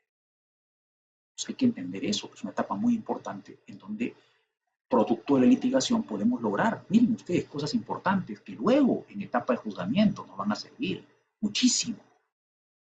Entonces, como les vuelvo a repetir, prohibido pensar que esta etapa procesal es una mera etapa, digamos, de cumplimiento, de rigurosidades señaladas por el código, ¿no? O simple formalidad. No. La etapa intermedia es una etapa muy importante para un posible juzgamiento. Mucho de lo que se puede actuar en etapa intermedia puede más adelante traer consecuencias en etapa de juzgamiento. He allí la importancia de esta segunda etapa del proceso. ¿Ok? Muy bien. Bien, siempre es bueno dejar algunos minutos para alguna pregunta tal vez que ustedes puedan tener. Hemos hablado de varios casos, fíjense ustedes, la finalidad de esta exposición, más que de explicar qué hemos hecho, ¿no? Explicar la etapa intermedia, la finalidad es que ustedes se den cuenta, ¿no? Qué importante es y cómo se puede litigar en etapa intermedia, digamos, buscando algunos elementos que nos puedan servir para la etapa de juzgamiento a futuro, ¿no? No sé si hay alguna pregunta que ustedes tengan, estoy con mucha disponibilidad de poder responderla, con muchísimo gusto se la respondería, así que si tienen alguna pregunta, por favor, háganmela llegar. ¿Ok? O sea, de repente a través del chat o a través tal vez de oralmente, ¿no? Levantan la manito y les doy el uso de la palabra para que puedan hacer su pregunta. ¿Ok? Ya lo escucharon, estimados colegas, pueden participar levantando la manito o escribiendo directamente por el chat o activando su micro. Quedan invitados, vamos a esperar unos segundos, estimado doctor. Ajá, ahí veo una pregunta ahí. Marcial, ¿cómo estás, Marcial? Buenas tardes. ¿Cuántas veces puede ser devuelta? Dice, ahí vamos a ver. ¿Cuántas veces puede ser devuelta una acusación por defectos de imputación? No.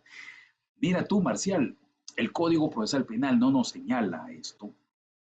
Han habido algunos casos que han sido ya extremos, Marcial, por ejemplo, en el caso No sé si nos hemos enterado, por ejemplo, a través de los medios, en el caso, por ejemplo, de este, la, y la persona de Keiko Fujimori, ¿no? En ese caso ha sido, de acuerdo a lo que hemos visto en los medios de comunicación, Marcial, que ha sido hasta 12 veces devuelto, ¿no?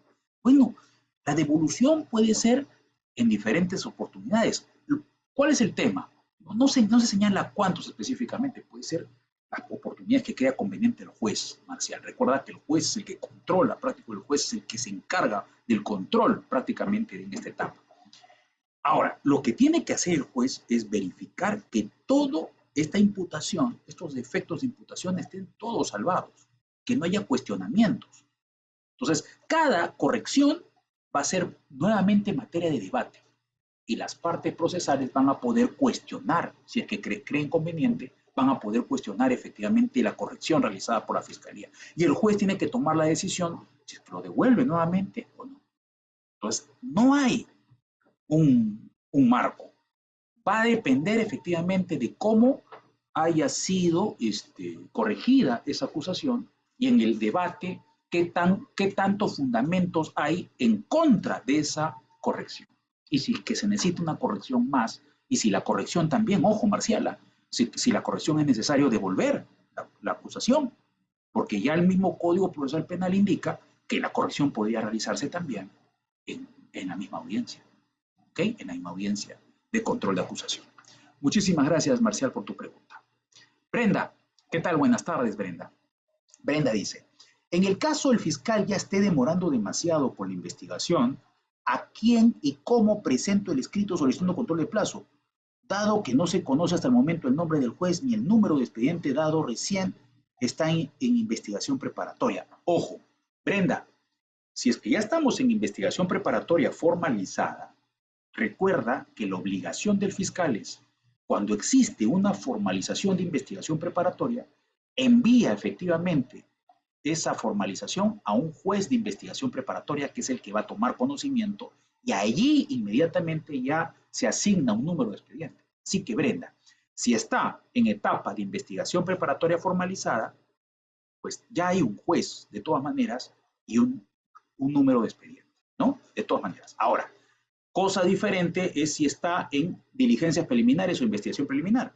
En investigación preliminar o diligencias preliminares, pues no habría en ese momento todavía ningún tipo de expediente porque no hay obligación del fiscal de poner en conocimiento al juez la existencia de una formalización, porque todavía no hay formalización. En ese momento lo que se puede hacer, a menos que exista, por ejemplo, algún pedido de, ¿cómo se llama?, medida coercitiva, ¿no, Brenda? En el caso de si en la etapa en la que se está realizando la investigación es una etapa, digamos, de investigación preliminar, el pedido se tiene que hacer al juez de investigación preparatoria competente del lugar en donde obviamente han ocurrido los hechos. Tendría que revisarse. Si son diferentes, se tendría que presentar en mesa de partes y la mesa de partes determinará quién es el juez que es el competente en ese caso en particular. Ahí se maneja lo que se llama la competencia por turno, tal vez, ¿no? Por turno, por turno. Habría que determinar cuáles son los jueces que le corresponde efectivamente conocer determinados casos en determinados momentos. ¿Ok, Brenda? Muy bien, muchísimas gracias por tu pregunta, Brenda. José, doctor, buenas tardes. ¿Qué hacer en caso pasó un mes y la Policía Nacional aún no ha remitido el oficio correspondiente con los actuados al Ministerio Público para la formación de la carpeta fiscal y asignación de fiscal? Es decir, mi persona ya quedó con el oficial encargado, pero hasta el momento nada.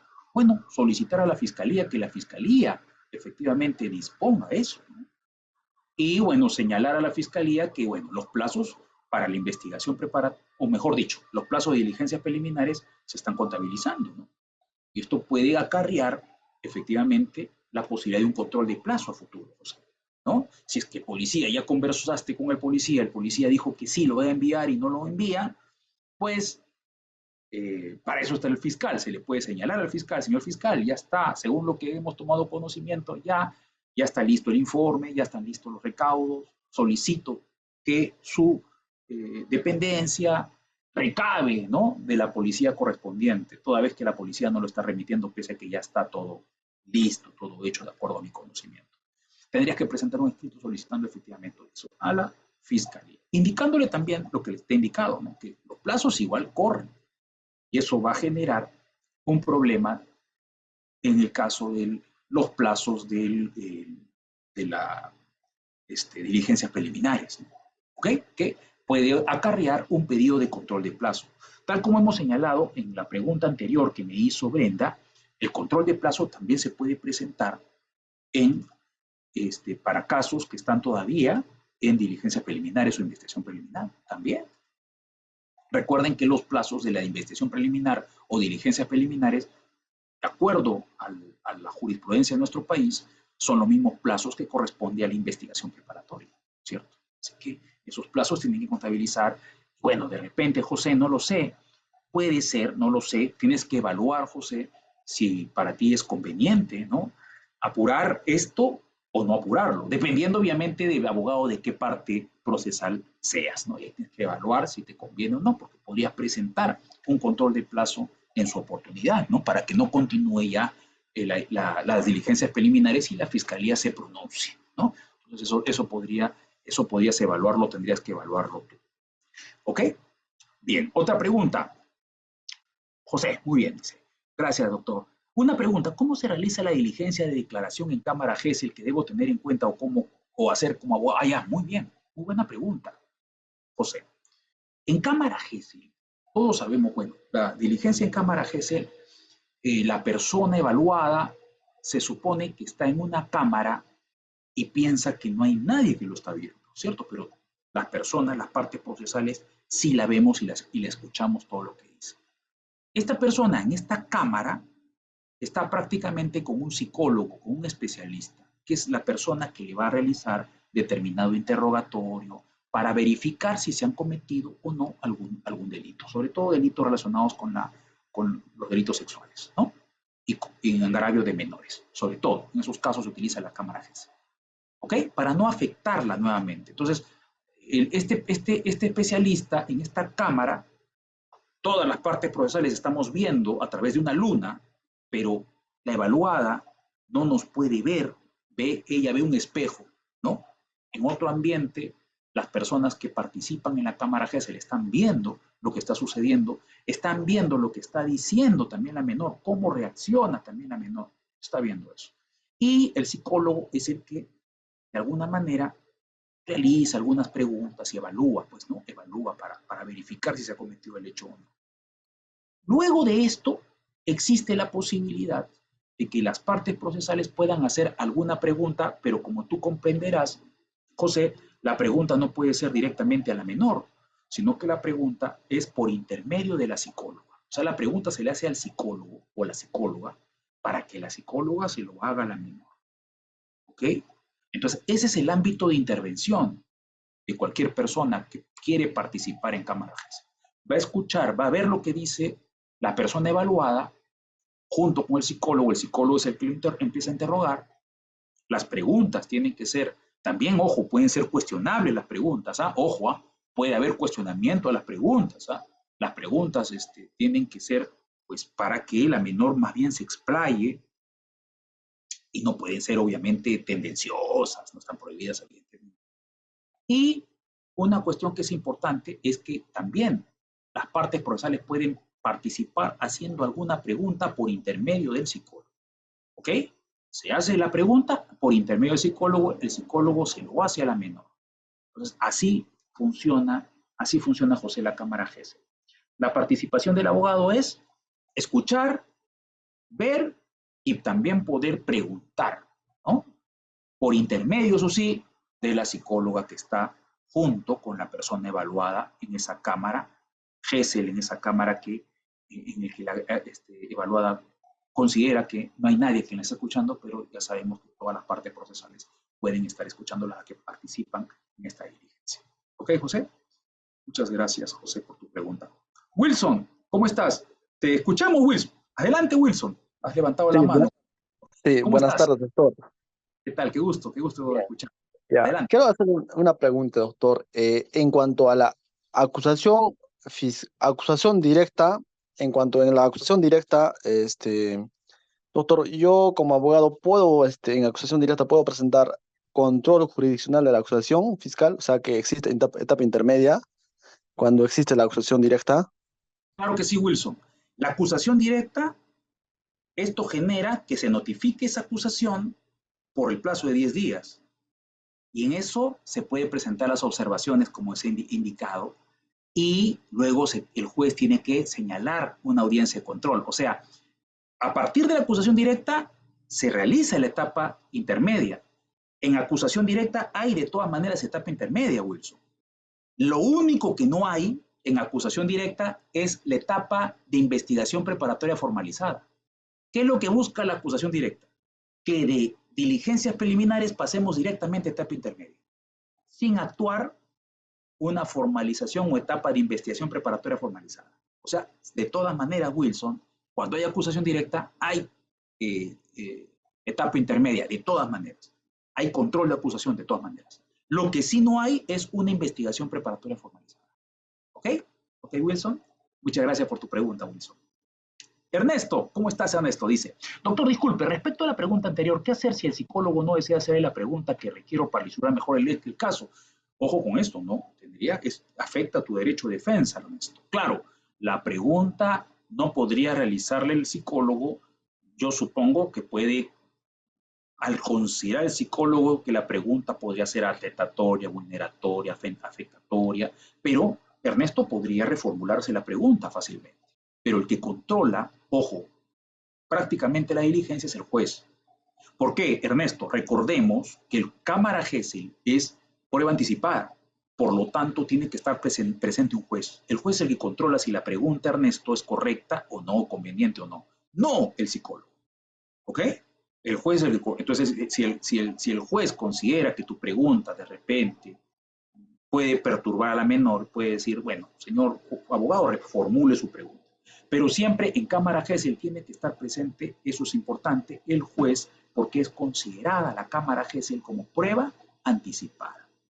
¿Y por qué tiene que estar presente efectivamente el juez? Para garantizar efectivamente que las partes hayan hecho uso de su ejercicio, su derecho de defensa y que todo cumpla prácticamente con lo señalado con la ley. Y una de esas rigurosidades radica en la posibilidad de que las partes puedan realizar preguntas. Ok, Ernesto, entonces el que te tiene que rechazar de repente la pregunta es el juez, no el psicólogo. Ahora, el psicólogo puede decir, señor juez, no puedo contestar esto porque esta pregunta podría ser... Se puede reformular, se puede reformular. Entonces hay que saber también cómo preguntar. Recuerden que estamos hablando de una persona que está siendo evaluada y es muy importante tampoco no quedar mal. Es muy importante. Entonces las preguntas tienen que ser muy, pero muy inteligentes. ¿Ok, Ernesto? Ok. Muy bien. No sé si alguna pregunta más que tengan.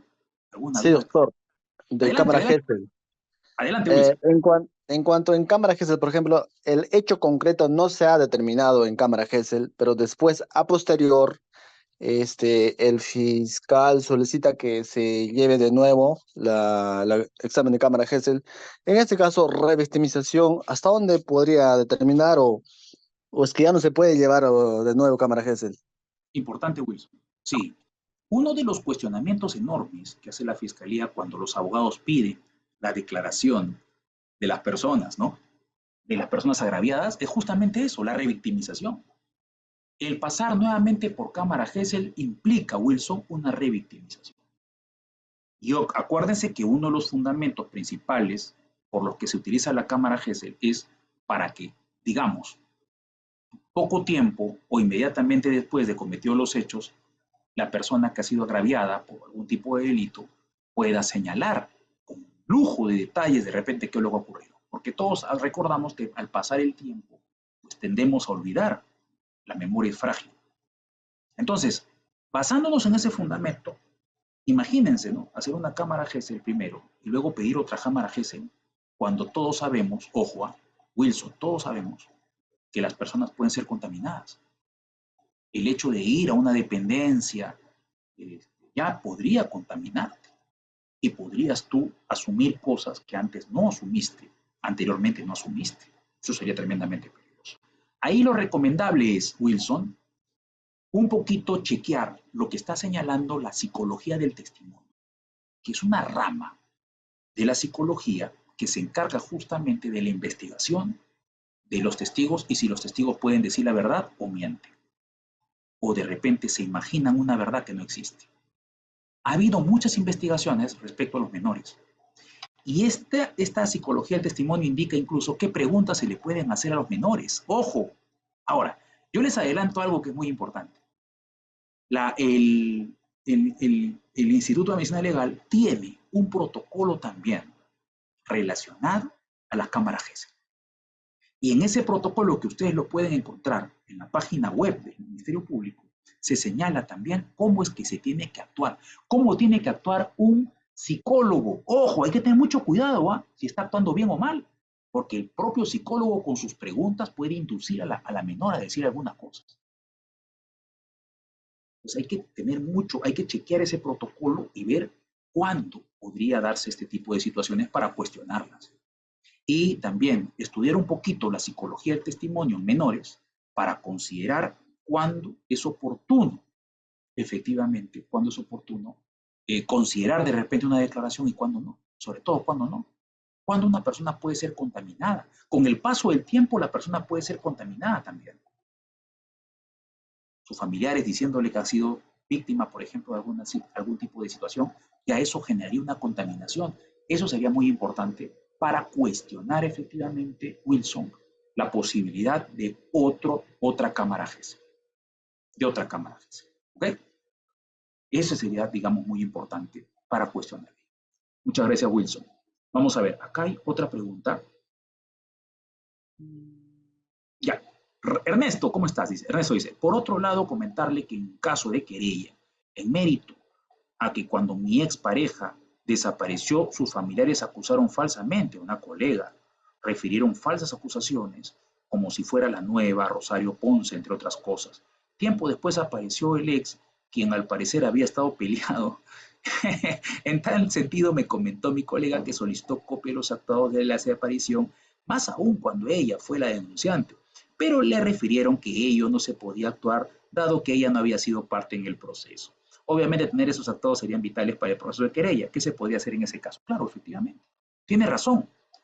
Mira tú, tiene razón, digamos, el órgano jurisdiccional. Usted no es parte en el proceso, ¿por qué tendría que solicitarlo? Pero, Ernesto, es suficiente con presentar la denuncia o la querella. Bueno, en este caso no sería querella, Ernesto. Sería una denuncia. El delito no sería calumnia o difamación. El delito, desde mi punto de vista, sería denuncia calumniosa, artículo 402 del Código Penal. ¿Y en qué radica esta denuncia calumniosa, Ernesto? En señalar a una autoridad la comisión de un delito que una persona sabe que no ha sido cometido, o a la persona que ha denunciado que no es la persona que ha cometido el hecho delictivo.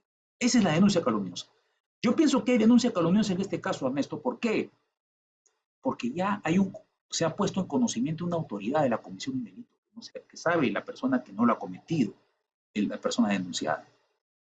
¿Ok? Entonces ya no es un delito contra el honor, es un delito contra la función jurisdiccional, contra la administración de justicia. Artículo 402 del Código Penal, Ernesto, denuncia calumniosa. Cuando se pone en conocimiento una autoridad a la comisión de un delito, ya no es calumnia, ya no es un delito, una querella, ya no. No, es un delito de ejercicio público de acción. Ernesto, la recomendación sería que presente la denuncia ante la Fiscalía, ¿no? Su denuncia por escrito a la Fiscalía, y solicite dentro de ellos copias, que la Fiscalía solicite copias de este caso que tú me dices, que solicite copias de ese caso que tú me dices. Entonces, dentro de la función fiscal, solicitar copias. Está bien, a ella no le quieren dar porque no es parte en el proceso, pero a una fiscalía sí, porque está investigando la comisión de un delito. Es de ejercicio público de acción, Ernesto, no de ejercicio privado.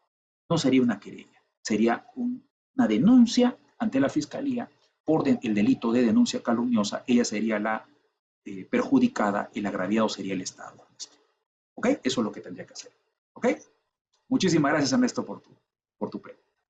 Okay. Gracias a ustedes, estimados colegas, por las preguntas, la exposición, la ponencia ha estado muy dinámica y también interacción con ustedes y el ponente de esa manera. Se nota vuestro interés en seguir aprendiendo. Comentarles lo siguiente, estimados colegas. Vamos a pasar ahora a la parte final, ya habiéndose dado las preguntas del ponente. Tal vez, doctor, le comento.